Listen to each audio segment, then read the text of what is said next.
जय श्री कृष्ण। राधे राधे। आज हम सुनेंगे दशा माता व्रत कथा की 7वीं कथा, 7वें दिन सुनी जाने वाली कहानी। बोलिए दशा माता की जय हो। बहुत समय पहले एक घने जंगल में एक पेड़ था। उस पर 2 पक्षी रहते थे।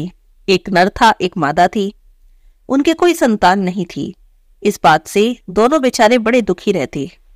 अन्य पक्षी मादा पक्षी को बोझ कहते और उससे घृणा करते, उसका अपमान करते।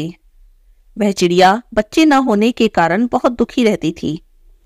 एक दिन की बात है, वह नदी के तट पर पानी पीने गई और वहीं बैठकर अपनी स्थिति पर रोने लगी और बार बार भगवान से प्रार्थना करने लगी कि ना जाने मैंने पिछले जन्म में कौन से बुरे कर्म किए हैं जो इस जन्म में मुझे इतना दुख सहना पड़ रहा है, इतना अपमान सहना पड़ रहा है। सभी मुझसे घृणा करते हैं। इससे तो अच्छा है मैं मर ही जाऊं। अभी चिड़िया सोच ही रही थी, तभी वहां पर कुछ स्त्रियां आई। उन्होंने नदी में स्नान किया और उसके बाद वे दशा माता की पूजा करने लगी। वे दशा माता का डोरा ले रही थी। तभी एक डोरा बच गया। उन्होंने आसपास देखा, लेकिन उन्हें कोई भी दिखाई नहीं दिया जिसे वे डोरा दे सकती। तब उन्होंने सोचा कि डोरा बच गया है और कोई दिखाई भी नहीं दे रहा, तो ऐसा करते हैं, इस चिड़िया के गले में ही डोरे को बांध देते हैं।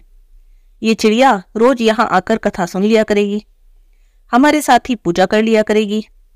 तो उन्होंने चिड़िया के गले में वह डोरा बांध दिया और उसे समझा दिया कि अब तुम्हें रोज 9 दिन तक यहाँ आना है और हमारे साथ दशा माता की पूजा करनी है और कहानी सुननी है। 10वें दिन तुम्हें अपने व्रत का पारण करना है।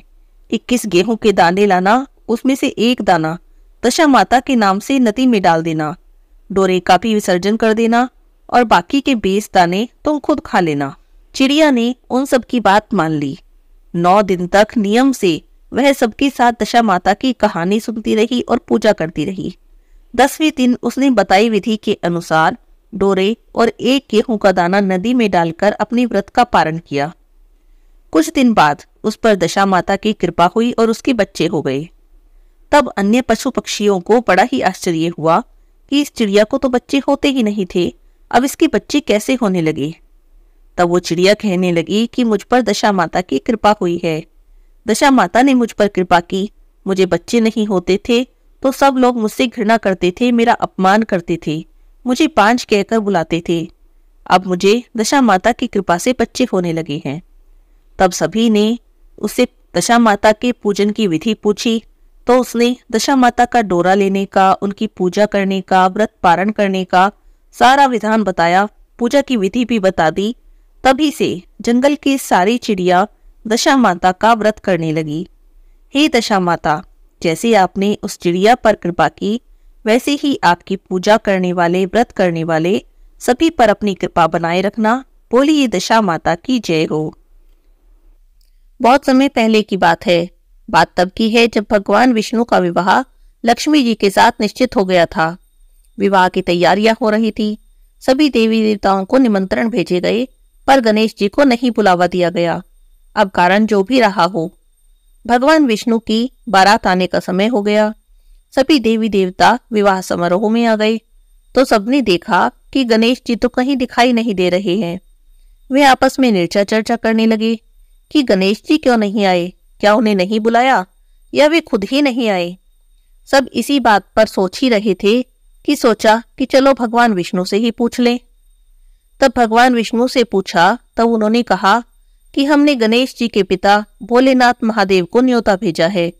यदि गणेश जी अपने पिता के साथ आना चाहते तो आ जाते, अलग से न्योता देने की आवश्यकता ही क्या है। और एक बात यह भी है कि उनको 1.25 मन मूंग, 1.25 मन चावल, 1.25 मन घी, 1.25 मन लड्डू का भोजन दिन भर में चाहिए। गणेश जी ना ही आए तो अच्छा है।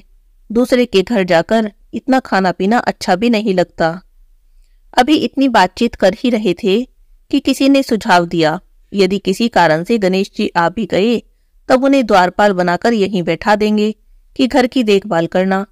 आप चूहे पर बैठकर धीरे धीरे चलोगे, बारात से वैसे भी पीछे रह जाओगे। ये सुझाव भी सबको बहुत पसंद आ गया। भगवान विष्णु ने भी अपनी सहमति दे दी। अब होना क्या था, इतनी देर में ही गणेश जी वहां आ गए। उन्हें समझा बुझाकर घर की रखवाली पर बैठा दिया। बारात चल दी। नारद जी ने देखा कि गणेश जी तो दरवाजे पर बैठे हैं। गणेश जी के पास गए और कारण पूछने लगे।